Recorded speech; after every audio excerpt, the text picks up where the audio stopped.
Ahoy, swabs! Captain Jeff the Pirate here at your Disservice. And welcome to Captain Jeff Reviews and Questions Adventure Time. Today's episode, 5 Short Tables. Now, before I get too far into this review, I got to cover a couple of things. For starters, I'm going to be getting the scar out of the way with right here and right now. I give this episode 1 thumb up. Now, it was a good episode, it'd be alright, but I don't know. I mean, okay, to compare it to some of the other episodes I reviewed, it's slightly above Flute Spell, so it's like 1 thumb up above it. They were both 1 thumb, but this was slightly better, but it wasn't like, the thin yellow line where that was 1.5 thumbs up. And it'd sure be not worthy of 2 thumbs. So it'd be good, but I just feel it could have been done a little work on it. So yeah, that'd be the scar out of the way. So if you're done watching the video, see ya. Alright. Secondly, in all seriousness, this episode has got to be the most meta-based humor episode of the entire series. It references into itself so much, it's like imploding from all the self-references. And then thirdly, even if I think this episode, maybe it would have helped a little bit if it was placed somewhere else in the season. Let me explain. If you've been keeping up with me reviews, the last episode I reviewed was Elemental, where we find out about the past of about the 4 elementals of the world, consisting of slime, candy, fire, and ice. And how the Ice King is not necessarily the ice elemental. Anyway, this episode, it'd be once again taking us to the mythical fan-fiction-y world of the Ice Kings, Cake and Fiona. So, yeah, so after an episode like Elemental, which gave us so much, asked so many questions, and answered a few along the way, it'd be a little weird going into this episode. I'm not saying if it was placed elsewhere, it would have bumped it up to 1.5 or 2 thumbs. I'm just saying this feels a little weird being in its placement, because for this episode, we have no sign of Patience St. Pim. She apparently has fled the ice coop, as it were. Now, I don't know if he was reading this stuff to her and she was trapped on the wall with the slime still and like, then it would kind of make a little more sense, but it'd be weird. And the weirdness begins. Let us start reviewing the episode. Ice King finds that the Gunters are, one of them has messed with his fanfiction, so he has to do a rewrite, remix to repair some of the works.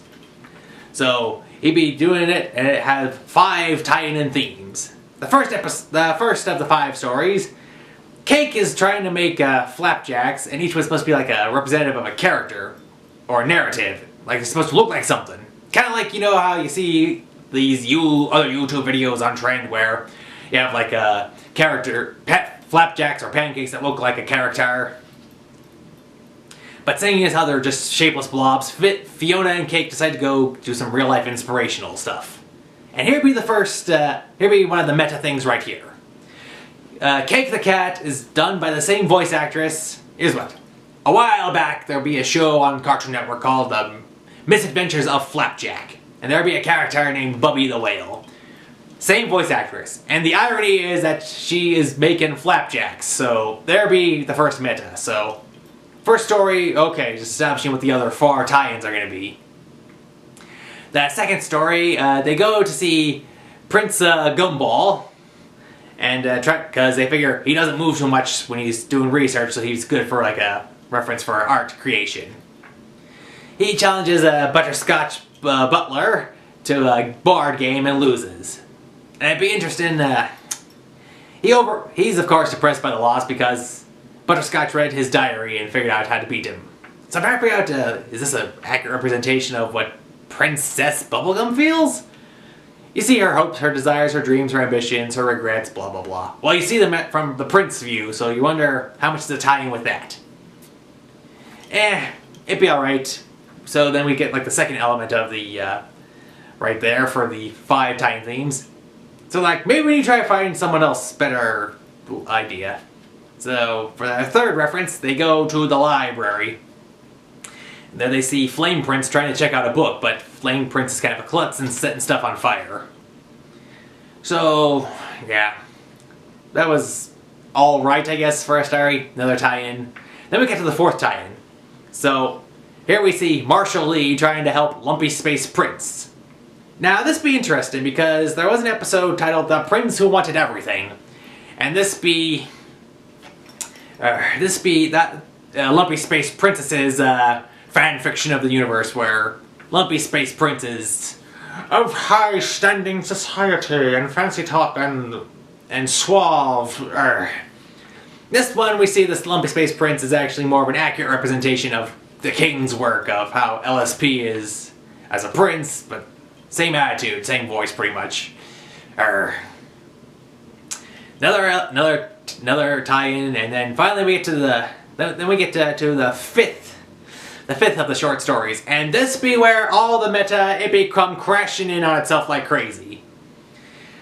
This story being read by the Ice King is now a story being read by the Ice Queen about a story being read by the Ice President to Flynn the human and Jacques the raccoon. And it involves another female human and another female, I guess, fox equivalent of... Okay, so basically...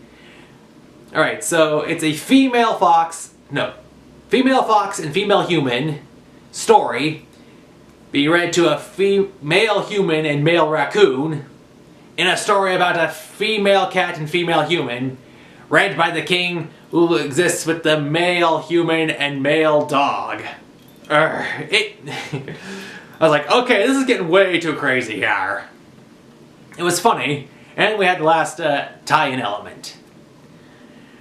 So then the Ice King asks, "Hey Guntar, did you notice the tie-in theme?"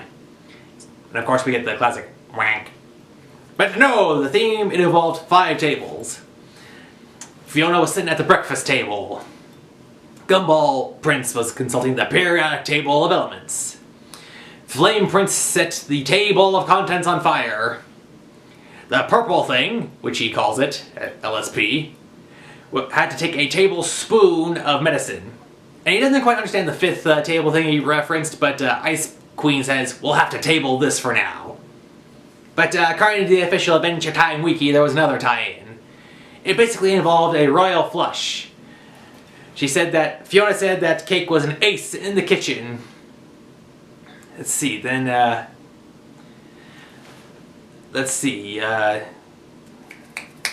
for Prince Gumball, I think it was, he does, let's see. Skipping that one real quick, I gotta go over these. Alright, the library closed in 10 minutes. For Lumpy Space Prince, he said that his name was Jack. Of course, the last one was the Ice Queen. And, oh, and I remember. So for the Prince Gumball, the game was like, the board game involved the phrase "King me," so yeah, royal flush. Ace, King, Queen, Jack, 10. Anyway, so after that, then more meta happens. So then Cuber, who is watching this, turns off the TV and says, "I will never look at tables the same way again." So basically, we've just seen Adventure Time. We saw it being watched by Cuber, who has been telling us stories about this, so basically, like I said, this whole episode was nothing but meta humor. Self-referencing itself within itself within itself within itself. It's like some weird infinity loop. And as I said, I only give this episode 1 thumb up. It was good, but I think they could have been worked a little bit better, but of course this is Ice King writing. It'd be one of those goofy one-off episodes. And like I said, probably should have placed it somewhere else in the season.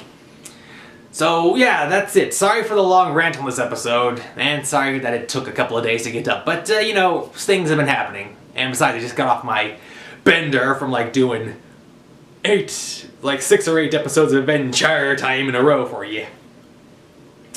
Alright, well that's all the time we have for this episode. I thank you for watching. Please continue to do so, and I'll be back next time for more reviewing and questioning of Adventure Time. Until next time, this be Captain Jeff saying thank you for watching, and as always, arrgh.